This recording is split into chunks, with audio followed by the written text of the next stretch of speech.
Chapter 3 of The Inner Chamber and the Inner Life by Andrew Murray. The Open Door, the Open Reward.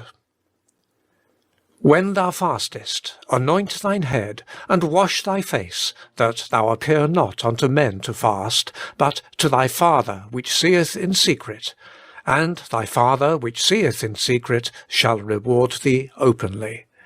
Matthew chapter 6, verse 17. When they saw the boldness of Peter and John, they took knowledge of them that they had been with Jesus. Acts chapter 4, verse 13.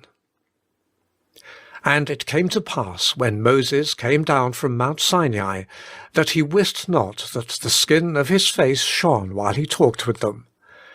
And when Aaron and all the children of Israel saw Moses, behold, the skin of his face shone, and they were afraid to come nigh to him.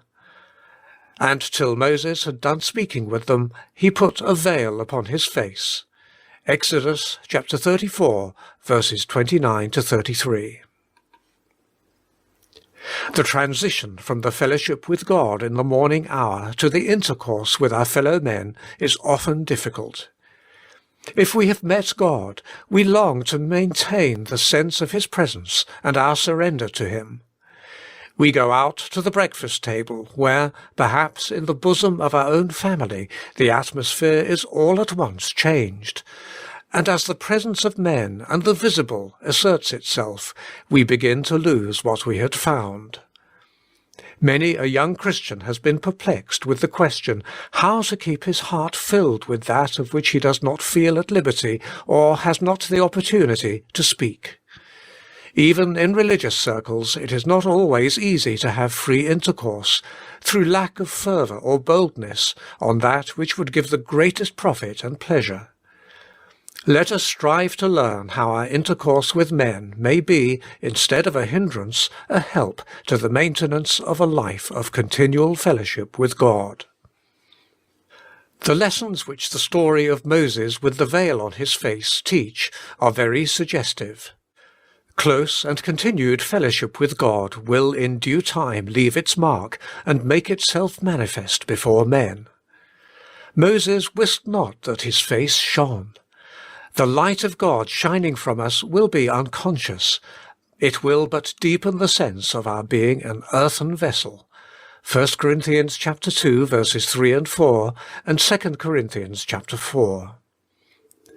The sense of God's presence in a man may often cause others to fear, or at least to feel ill at ease in his company. When others observe what is to be seen in him, the true believer will know what it is to veil his face, and prove by humility and love that he is indeed a man of like passions with those around him. And yet, through all, there will be the proof, too, that he is a man of God, who lives in and has dealings with an unseen world. The same lessons are taught by what our Lord says about fasting. Make no show of thy fasting, so that thou appear not unto men to fast. Meet them in the joy and kindness of God's gentleness, as the Father's beloved and loving child. Count upon God, who has seen thee in secret, to reward thee openly, to give thee grace in intercourse with Him, and to make them know that His grace and light are on thee. The story of Peter and John confirms the same truth. They had been with Jesus, not only while He was on earth, but as He entered into the heavenlies, and had received His Spirit. They simply acted out what the Spirit of Christ taught them.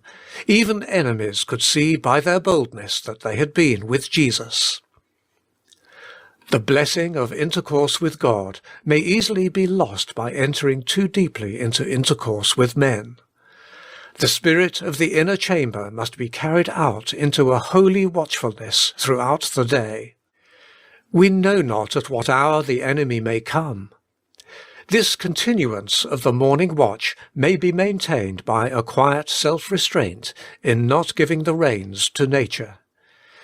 It has, in a religious home circle, often sought help in each one repeating a text at the breakfast table on some fixed subject, giving easy occasion to religious conversation. When once the abiding sense of God's presence and of intercourse with him, "Be thou in the fear of God all the day long," has become the aim of the morning hour, with the deepest humility and the most loving intercourse with those around us, grace will be sought and found to pass on into the day's duties with the continuity of fellowship kept unbroken. It is a great thing to enter the inner chamber and shut to the door, and meet the Father in secret. It is a greater thing to open the door again and go out in an enjoyment of that presence which nothing can disturb. To some, such a life does not appear needful. The strain is too great.